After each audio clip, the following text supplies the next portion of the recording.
ছবি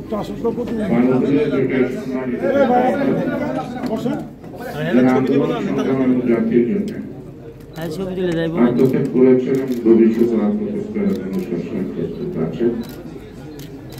তাদের সকলকে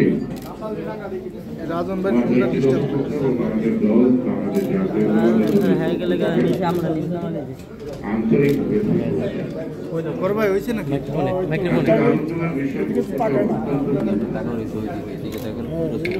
এই বিষয়টি নিয়ে আলোচনা করা আর এই উত্তর পাওয়া এটা যখন দলে দলে দল তাড়াতাড়ি শেষ করেন তো তখন থেকে যে যার ভাষায় তারেক রহমান সাহেব আমাদেরকে প্রশ্ন করে আপনাদের বেশিরভাগই তো আছে তারা খাওয়াইলে খাইবো তারা জায়গায় দিলে থাকবো পৃথিবীতে কোথাও যাওয়ার যাবো না সুতরাং আমরা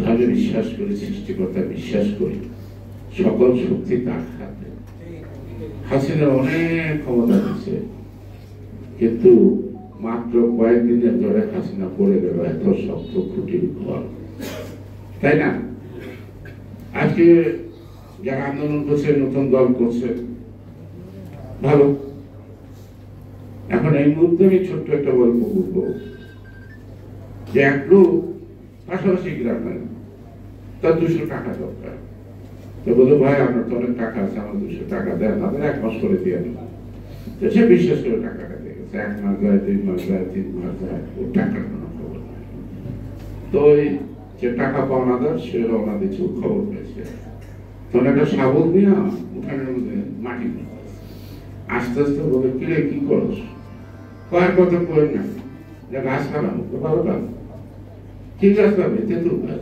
গাছ লাগাবি লাগা আমার টাকাটা দিতে দিন না আর আপনার টাকাটা দিব দেখে তো তেঁতুল গাছটা লাগাই যাও এই গাছটা বড় হইব তেঁতুল হইব বাজারে বিক্রি করবো তারপরে তারা টাকাটা দেবো আপনি কি মানা করছে আপনার টাকা দেবো না এটা কেমন কথা আপনার বিপদে টাকা দিচ্ছেন এখন এই সরকার তেঁতুল গাছের বিচি লাগাইছে এই বিচিতে গাছ হইব বড় হইব কবে বড় হইব ততদিন পর্যন্ত আমার নির্বাচনের জন্য বসে থাকতে হবে বসে থাকতে হবে আমার এই ছোট্ট কথার মধ্যে মনে হয় আপনাদের অনেক প্রশ্নের উত্তর আসছে আবার হঠাৎ করে দিলাম যে একটা ট্রেড লাইসেন্স পাঠিয়ে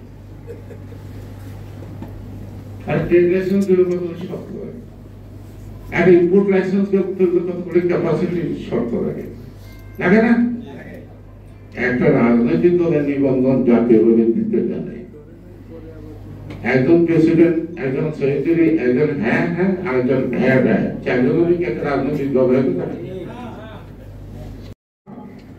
11 সামরিক আধা সামরিক বা সামরিক সমর্থিত সরকার তো দুর্নীতি যত মামলা দিয়েছে সব মামলা খারাপ কিন্তু 11 সময় আমাদের বিরুদ্ধে যত মামলা দিয়েছে অন্যান্য রাজনৈতিক দলের নেতৃত্বের জন্য যত মামলা দিচ্ছে এখনো অনেক মামলা চলমান ঠিক এই মামলা এবং একটা জাগরণ সৃষ্টি বিদ্বেষ বিএনপির বিরুদ্ধে এবং এই পত্রপত্রগুলো তার নেপথ্যে কাজ করেছে আজকে তারেক রহমান মামলা থেকে খালাস তার মেরুদণ্ডটা যে ভাঙা হয়েছে ওটা তো খালাস হয়নি খালেদা জিয়া আজকে মামলা থেকে খালাস কিন্তু তাকে মিথ্যা অপবাদ দিয়ে জেলখানা যেভাবে নির্যাতন করা হয়েছে চিকিৎসা করতে দেওয়া হয় নাই এটা আমার বলতে হয় না আপামর জনগোষ্ঠী আবার বৃদ্ধ বনিতা কিশোর থেকে আরম্ভ করে বৃদ্ধা পর্যন্ত অনেকেই যন্ত্রণায় ছটফট করছেন কেন এই বয়সের এই মেয়ে মহিলা যাদের ভাষায় কেন এইরকম শাস্তি দিচ্ছে এমনকি আমাদের ভিতরে অনেকে লোক বলছে এতটা বাড়াবাড়ি ভালো হচ্ছে না এখন প্রশ্ন যারা 11 সৃষ্টি করতে চেষ্টা করছেন তারা কি গত না জীবিত? তারা কি এখনো আছে সেই মিডিয়াতে? এখনো কি আছে সেই বুদ্ধিজীবীরা যারা কলকাতা নাচছে? এখন এর মধ্যে বলে যে মহিলাদের ঘর বাড়ি পর্যন্ত গেছেন একটা কিছু পাওয়ার জন্য, হয়তো পান নাই। গণতন্ত্র পুনরুদ্ধারের আন্দোলন সুষ্ঠু এবং অবাধ নিরপেক্ষ নির্বাচনের দাবিতে 17 বছর আমরা সকলে আন্দোলন করছি। এখানে ছোট দল বড় দল বলে করা পারবে না। মতটা সবার সমান, সামর্থ্যটা হচ্ছে তাদের সকলের সমান না।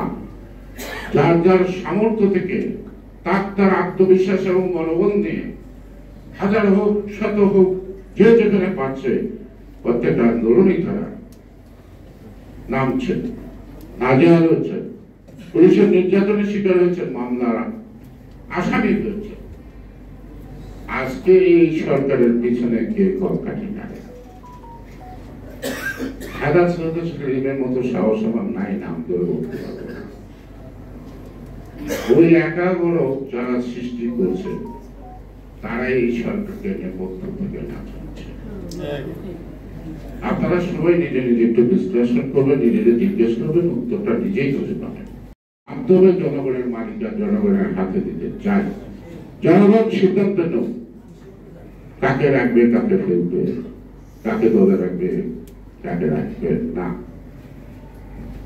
প্রসঙ্গত যেটা আছে, আব্দুল হামিদ সাহেব চলে গেল, উনি ঢুকে যাবে কিন্তু আব্দুল হামিদ লোকটা যেমনই লোক, রাষ্ট্রের 2 বারের প্রেসিডেন্ট। কোন সংস্থা জানে না তিনি ভিসা খাচ্ছেন? কোন সংস্থা জানে না তিনি প্লেনের টিকিট কাটছেন?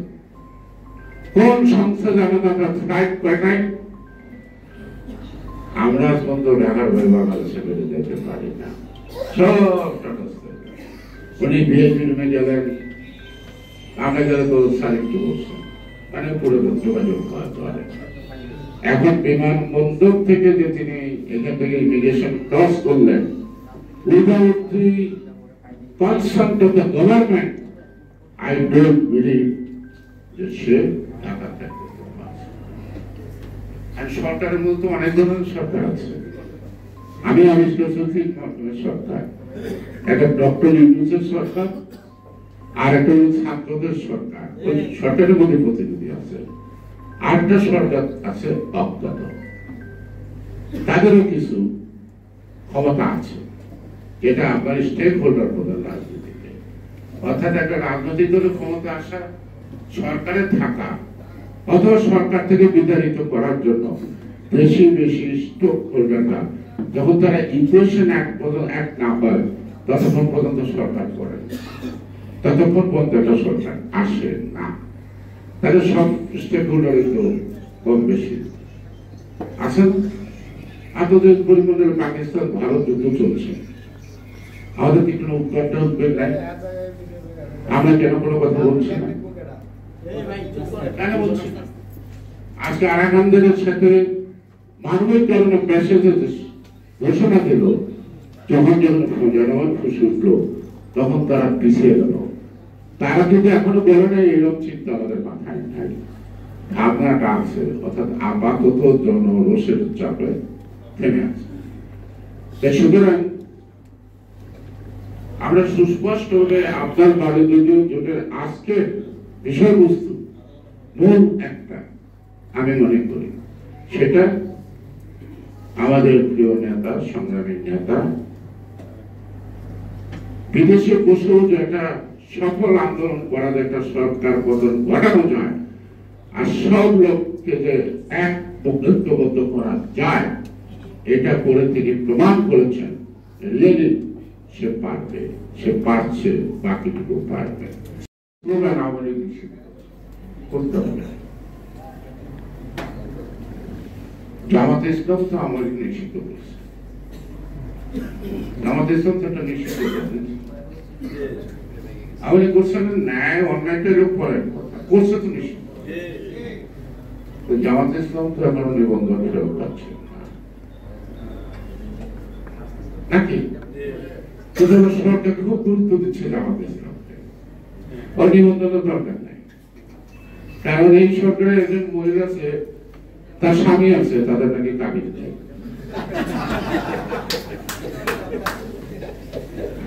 তাদের কাবিন নাই, মানে একসঙ্গে বাস করতে করতে স্বামী স্ত্রী হিসেবে সবাই চিনে। যদি জিজ্ঞেস করা কাবিন আছে কিনা দেখাইতে পারবে কিনা সন্দেহ আছে। তো সুতরাং আওয়ামী লীগ নিষিদ্ধ ঘোষণা করতে হবে, এটা জনগণের দাবি করতে হবে কেন? যদি হাসিনা নির্বাহী ক্ষমতা বলে জামাত ইসলাম নিষিদ্ধ ঘোষণা করতে পারে, তাহলে আপনি এই নাটকবাজি করে জনগণ চায় কেন? কি প্রয়োজন? কি বুঝাতে চান? কি বুঝাতে চান এটা আমাদের বুঝতে হবে। আমি ব্যক্তিগত ভাবে আপনাদের সাথে একমত বা দ্বিমত পোষণ করছি না। আমি রাজনৈতিক অভিজ্ঞতার আলোকে বলছি, কখনো কোনো রাজনৈতিক দল নিষিদ্ধ করণের মধ্যে রাজনৈতিক সমস্যার সমাধান হয় না। সমাধান মানসিকতা।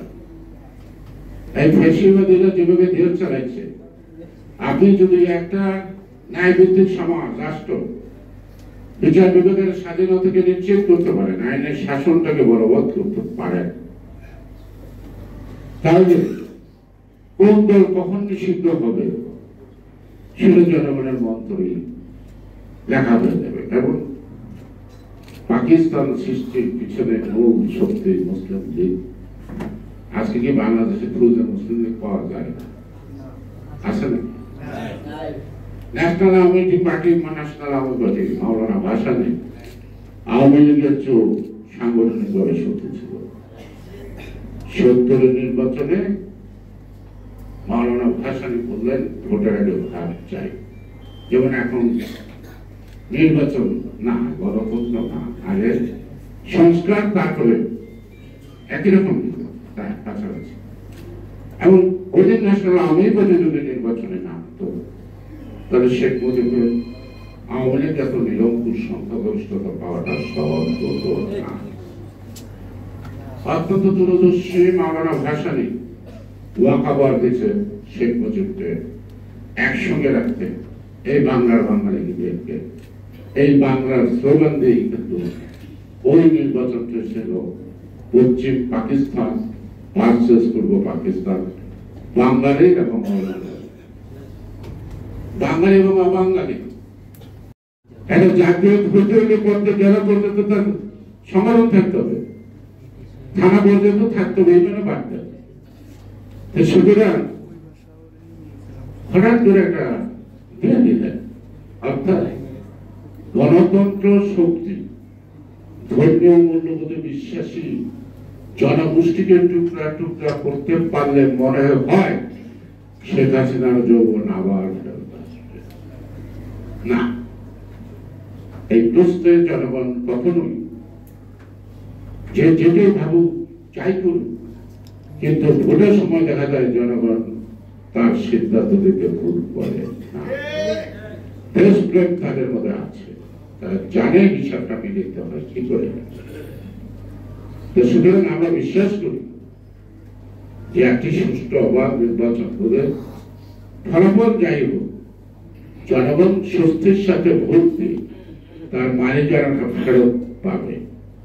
সেজন্য আমি বলবো, কেউ না সাহেব, কেউ না গোলাম চাই, বকশিস চাই না, মালিক হিসাবের পাওনা চাই।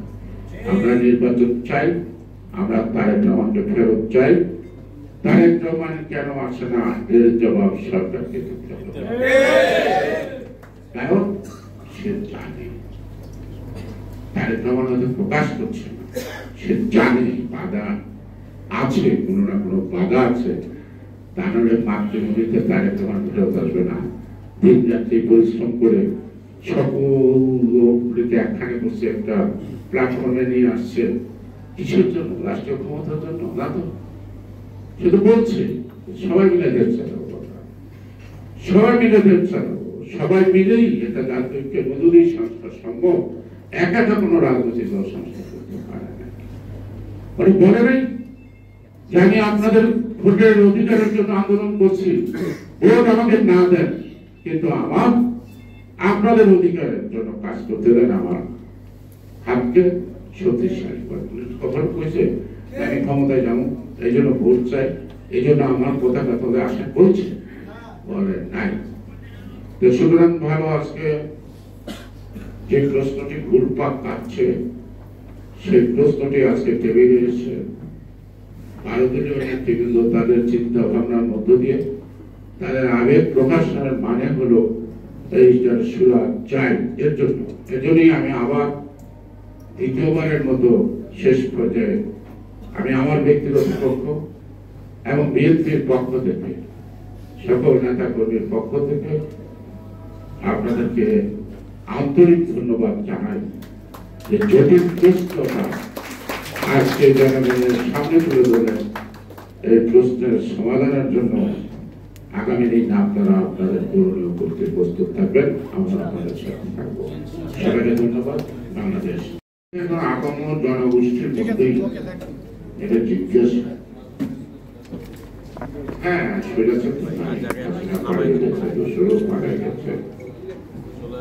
তারপরে কেন তারেক রহমান এখনো দেশে আসছে। আমাদের নেত্রী বেগম খালেদা জিয়া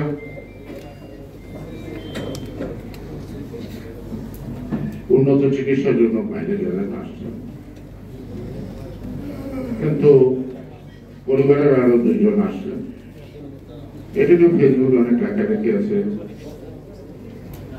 অনেকে দিচ্ছেন, অনেক রকম প্রশ্ন করছেন, অনেক ধরনের মানে যা অনাকাঙ্ক্ষিত কথাও বলছেন। পাশে কিন্তু ওটা থেকে যায় তারেক রহমান আসছেন। এখানে বলা হয়েছে যেটা দাবিটা আসছে তারেক রহমানের সর্বোচ্চ নিরাপত্তা। সর্বোচ্চ নিরাপত্তাটা কোথায় দিবে? দেশে। তো তারেক রহমান দেশে ফেরার ক্ষেত্রে কোন গোপন বাধা আছে কিনা এটা আপনাকে তো অবগত। আমরা যদি আইন আদালত দেখি, আমরা শুনি যে ওনার সব মামলা থেকে তিনি অব্যাহতি পেয়েছেন কোনো অভিযোগ থেকে। বা খালেদা জিয়ার বিরুদ্ধে যত মামলা অভিযোগ করা হয়েছে, তো অন্যায়ভাবে জেল দেওয়া হয়েছে, সকল মামলায় তিনি আজকে বিচার বিভাগ থেকে সকল থেকে তিনি অব্যাহতি দান করেছেন, অর্থাৎ তারা নির্দোষ প্রমাণ করেছে। যে মামলাগুলো হয়েছে, যখন হয়েছে কোন একটা প্রেক্ষাপটে, সে প্রেক্ষাপটে আপনারা একটু পিছনে যান, 11 বলে খ্যাত, অর্থাৎ শাসক চক্রান্তের মধ্য দিয়ে 11 মধ্য দিয়ে সামনে কটা বেসামরিক লোক আর পিছন থেকে আমাদের বড় কাঠিত দেশটা চলত 2 বছর। এই মামলাগুলি তখনকার, এই মামলাগুলি এখন রাউন্ড তৈরি করছে কারা, নাম তুলে না বললেও ওনারা বুঝবেন। কয়েকটি মেয়েরা অত্যন্ত সোচ্চার এবং সচল ছিল, তারা গল্পের পর গল্প লিখে গেছে। তারেক রহমানের দুর্নীতি, তারেক রহমানের ওটা, অর্থাৎ বিএনপি বা অন্যান্য রাজনৈতিক এমনকি আওয়ামী লীগের নেতাদের বিরুদ্ধে রাখা হয়েছে। এবং 11 সকাল থেকে রাজনৈতিক বিশ্লেষণ ছিল 2- থিওরি, কিন্তু দেখা গেল যে না, একটা মাইনাস হলো, একটা প্লাস হলো, ঠিক না? এবং মাঝে মাঝে একটা সময়, অর্থাৎ শিডিউল ঘোষণার আগে, আপনারা জানেন বলাকা সিনেমা হলের সামনে 2টি টিকিট লেখা মারা গেছে বিহারে। আমি নাম বলছি না, 2 জন ছাত্র নেতা, 3 জন ছাত্র নেতা শেষে দেখা করতে গেছে। তারপরে তার মাথার মধ্যে হাত দেওয়া দেয়,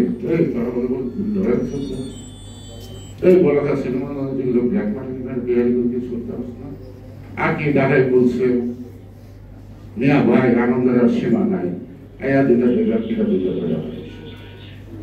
মনে করে এবং সারা দেশের প্রত্যেকটা জায়গায় খালিশপুর, সৈয়দপুর, ঢাকা বিহারি বাঙালি একটা রায়, এই বিহারি বাঙালির রায় দিয়ে কিন্তু বাঙালিদেরকে এক করে ফেলল শেখ শাহ। এইসব বিষয়গুলো শেখ মুজিব ভালো বুঝত, তখন কোনটার মধ্যে আগুন দিয়ে কোনটা জ্বালানো যায়। তাই আজকে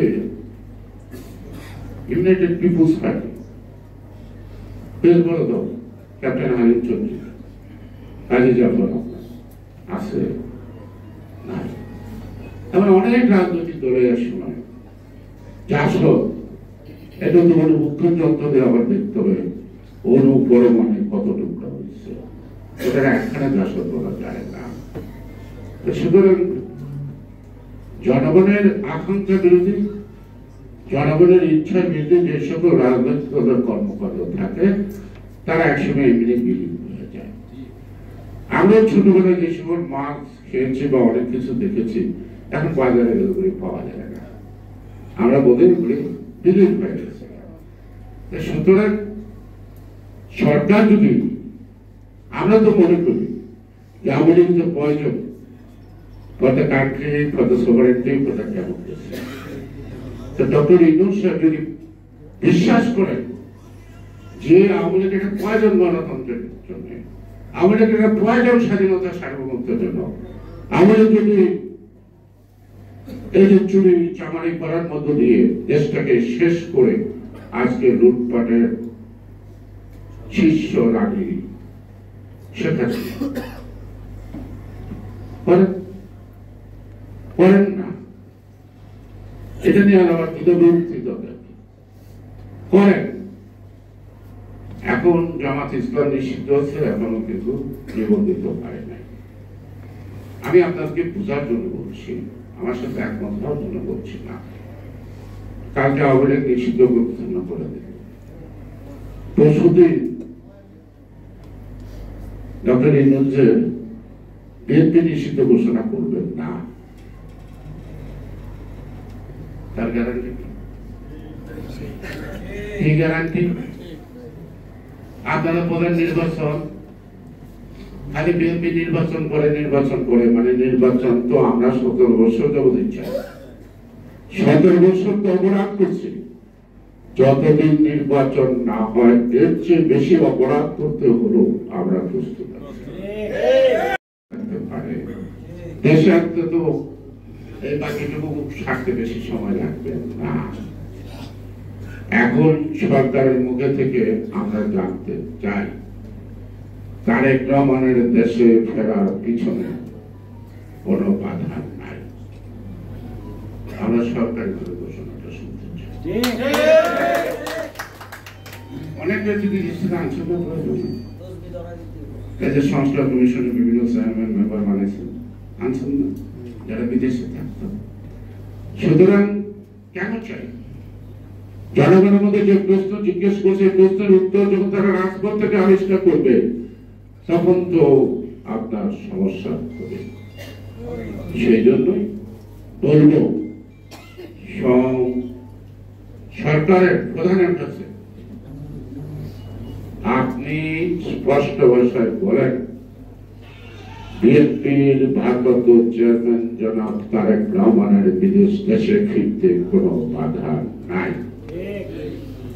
সেকেন্ডারি নিরাপত্তা দেখা যাবো আল্লাহ কারে কোথায় মারে কখন মারে, আমি মনে করি নিরাপত্তা জনিত কারণটা এখানে কারণ না, যে অজ্ঞাত কারণটা আমাদের প্রশ্নের জবাব নিচ্ছে না, সেই অজ্ঞাত কারণটা আমাদেরকে জ্ঞাত হবে, এবং জ্ঞাত হতে পারে অজ্ঞাত কারণও আমরা জনগণের ঐক্যবদ্ধ হয়ে যে বাধা হবে তাকে রাখবো না, পরিষ্কার কথা, যে বাধা হবে সে তাকে রাখবো না, সেই সিদ্ধান্ত নিতে আমরা বাধ্য। আমরা আন্দোলন করছি না, সরকারের বিরুদ্ধে বলছি না, আপনি জনপ্রিয়, আমরা বলছি না, আমরা বলছি আপনাদেরকে দায়িত্ব দিচ্ছি, বিশ্বাস করতে চাই আপনারা দায়িত্বটা নিষ্ঠার সাথে সময় মতো জন আকাঙ্ক্ষিত মতো আপনি কাজটা সেরা করে দিন। এই কিন্তু এত সংস্কার করবেন কি পাওয়ার আছে? সংবিধানের সাথে সংশ্লিষ্ট, এখানে অনেকে পার্লামেন্ট মেম্বার থাকতে পারেন, মোস্তফা আছে, যে সংবিধানের সাথে সম্পৃক্ত কোন আইন রদবদল করার ক্ষমতা এক্সিকিউটিভ অর্ডারের সরকারের হাতে থাকে না, সেটা পার্লামেন্ট রক্ষা। গণতন্ত্র এবং সংস্কারকে আপনারা মুখামুখি করছেন। সংস্কারের শত্রু গণতন্ত্র না, আর গণতন্ত্রের শত্রু সংস্কার না, বরং পারস্পরিক একটা অন্যটার পরিপূরক। আগে গণতন্ত্র আসলে অন্য সংস্কারগুলি করতে সুবিধা হবে। কেন?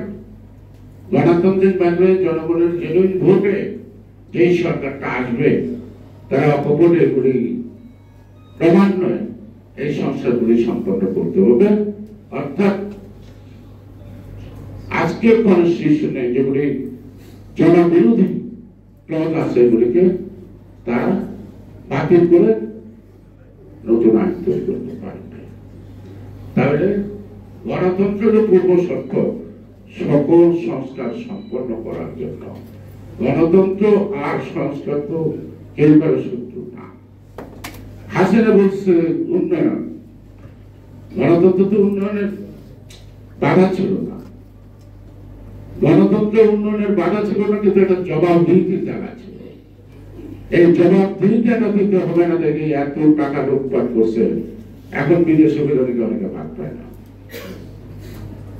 এই হাসিনার গোষ্ঠী, হাসিনা সহ যত টাকা লুটপাট করছে, যত লটে তার তো কিছু পথে